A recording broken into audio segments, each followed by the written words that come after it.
Hello everyone, welcome to our podcast. I'm Altynay and my colleague is Aliya, and today we're going to talk about the role of translation in bringing global gaps. And our guest is Adilzhan ANAY. Hello. Okay, welcome to our podcast. So let's start with the basics. In your experience, how does translation go beyond just converting with the truly bridge cultural gaps in global business? I would say that translation is not the process of simply conveying the messages or, let's say, rendering them into another language. It's a truly bridging, as you called it, between cultures that fosters the development of diverse spheres, starting from finances to cultural interaction and so on. And translators here play a crucial role, because it's in their hands and tongues how well they can convey the messages into the target language appropriately, fully, meaningfully, so that the target audience gets the 100% of the information. Okay, next, you have to work on complex global projects. Let's say, how you share an example where translation or a lack of cultural adaptation caused challenges, and how it's, let's say, resolved. I faced several cases during my translation experience when the target audience couldn't fully grasp the meaning of the speaker. For example, I remember one case when the speaker from, as far as I remember, he was from Greece. So this Greek speaker told some jokes about the Greek culture. But it was a tough challenge to translate it into Kazakh so the audience can really appreciate that. The solution to that was to find some equivalent in Kazakh humor and translate it in that way. As a result, the audience laughed. But I also remember one funny case when my colleague sitting just beside me couldn't find the appropriate equivalent, but at that moment he saw that the speaker was expecting that the audience must laugh because he told an incredibly funny joke up to him. So the translator there simply told the audience, "Енді қазір күлу керек, күлсеңіздер."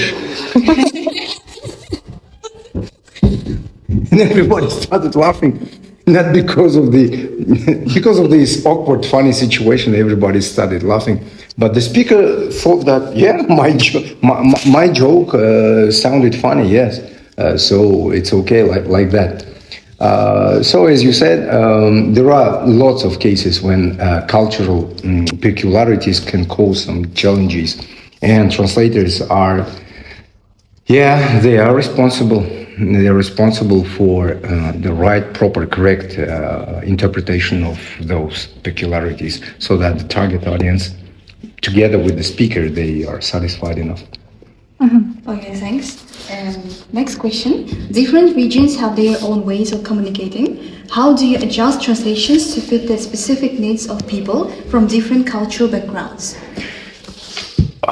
I would say that it's not that difficult today because the world has been globalized enough that there are only few moments that can cause some difficulties in overcoming these cultural challenges, I would say. That's why I would say right now our job as translators, as interpreters, is becoming easier and easier in this aspect. In this aspect. But still, if to talk about, sorry, what was the question? How do you adjust translations to fit the specific needs of people from different cultural backgrounds?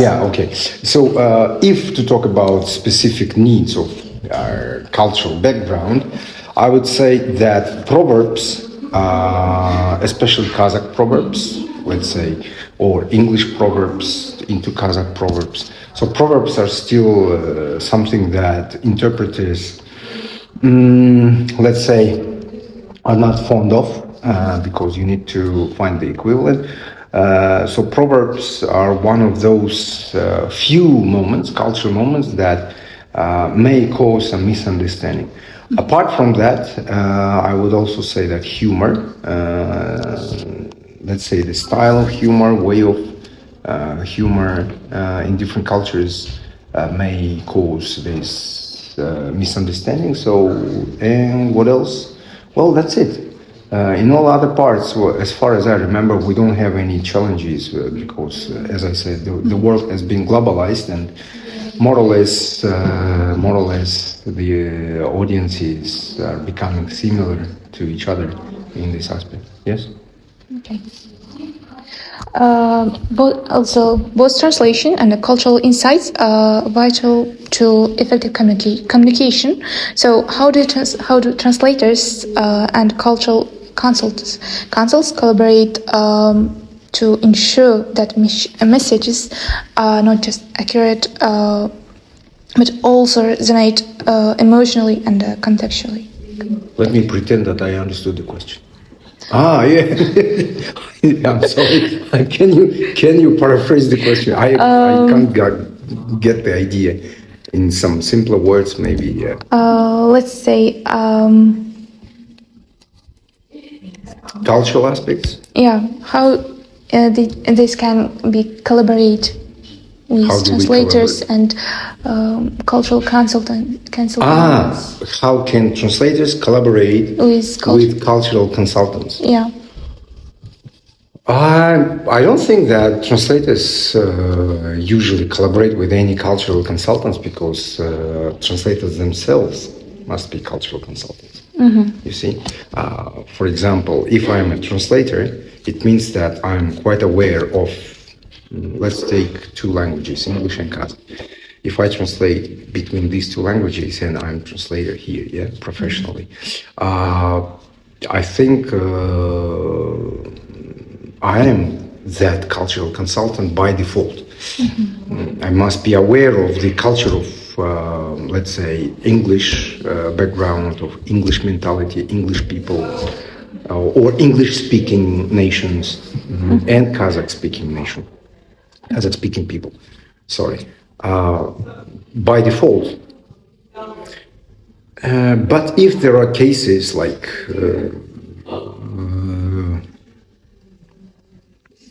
interpreting some specific topics or maybe conferences where the cultural, let's say, general cultural knowledge is not enough, well, I think it's the job of translator to find out one expert or several experts to consult them. I think it can be done nowadays. It can be done easily. We have all this stuff like AI, like internet resources. So I don't think that the professional interpreter would still appeal to a certain cultural expert. Mm-hmm. Everything is here. Everything is in the open resources. That's why. Okay. So thanks, Mr. Adilzhan, for coming and sharing with your expertise. Okay. Yeah. And it was truly interesting and informative conversation ever. Okay. So see you next time. Yeah. And thanks for your... I'm glad I've been useful, at least. I wish you good mark in your final. Thanks.